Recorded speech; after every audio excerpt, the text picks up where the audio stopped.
And he said, "There was a man who had 2 sons.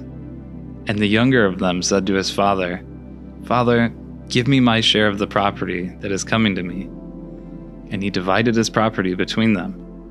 Not many days later, the younger son gathered all he had and took a journey into a far country. There, he squandered his property in reckless living. And when he had spent everything, a severe famine rose across the country, and he began to be in need.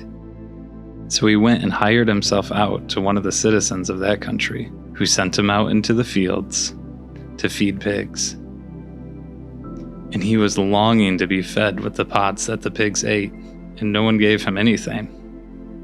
But when he came to himself, he said, 'How many of my father's hired servants have more than enough bread, but I perish here with hunger? I will arise and go to my father, and I will say to him, Father, I have sinned against heaven and before you. I am no longer worthy to be called your son. Treat me as one of your hired servants.' And he arose and came to his father. But while he was still a long way off, his father saw him and felt compassion and ran and embraced him and kissed him. And the son said to him, 'Father, I have sinned against heaven and before you. I'm no longer worthy to be called your son.' But the father said to his servants, 'Bring quickly the best robe and put it on him, and put a ring on his hand and shoes on his feet. And bring the fattened calf and kill it, and let us eat and celebrate. For this my son was dead, and is alive again. He was lost, and is found.' And he began to celebrate. Now his older son was in the field, and as he came and drew near to the house, he heard music and dancing. And he called one of the servants and asked what these things meant. And he said to him, 'Your brother has come home, and your father has killed the fattened calf because he has received him back, safe and sound.' But he was angry and refused to go in. His father came out and entreated him, but he answered his father, 'Look, these many years I have served you, and I've never disobeyed your command. Yet you never gave me a young goat that I may celebrate with my friends.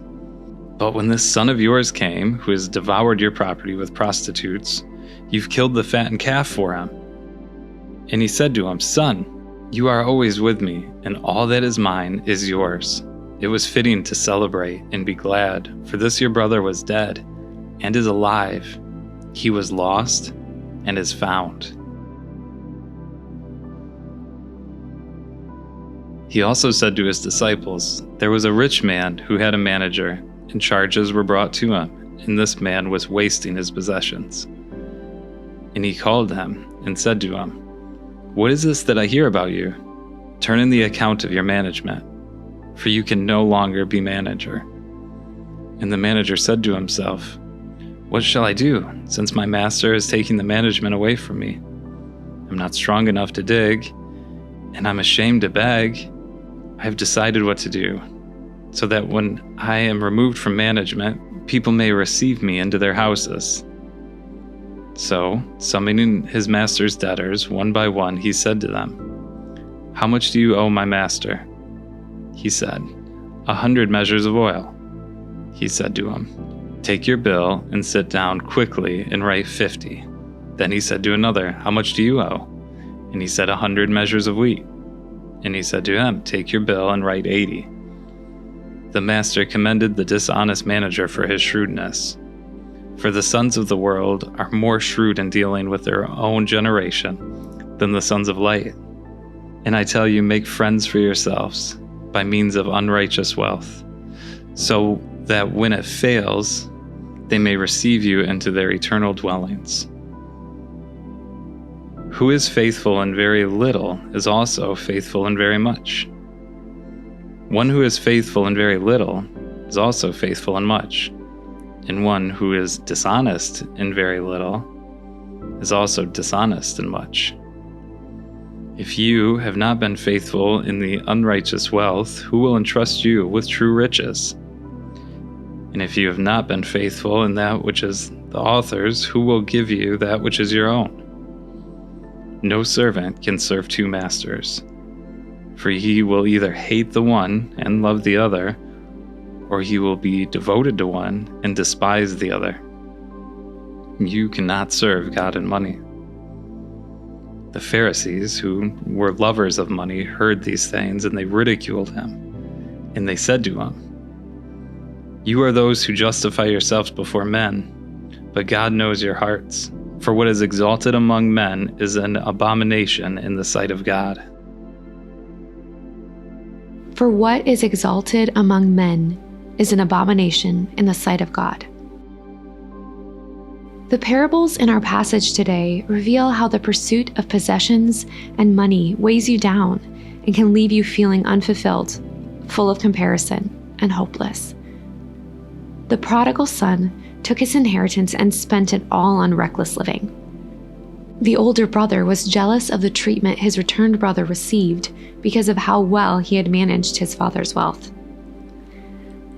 The dishonest manager lost his job from wasting his boss's resources. In all three of these cases, though, there was an invitation for redemption and restoration back to God. The prodigal son was celebrated by his father when he returned home. The older brother was encouraged to have a new perspective on the situation and to celebrate the resurrected life of his brother instead of monetary waste. The dishonest manager got creative in his role and made a sacrifice in his profit to benefit his master. Let's explain that a little more. It was customary for a manager of an estate to take a share of the debts he recovered from the master. To demonstrate that the dishonest manager cared more about the master, he lowered everyone's debts by removing his share of it. This allowed for the master to receive the debts he was owed more easily. Reading these two parables, you might be seeing yourself in one of those characters. Maybe there is a different weight than money that weighs on you. Spend time today giving these weights to God. Refusing to release the pursuit leads you down the road of hopelessness. May you have the courage to allow the Holy Spirit to take the weight from your shoulders.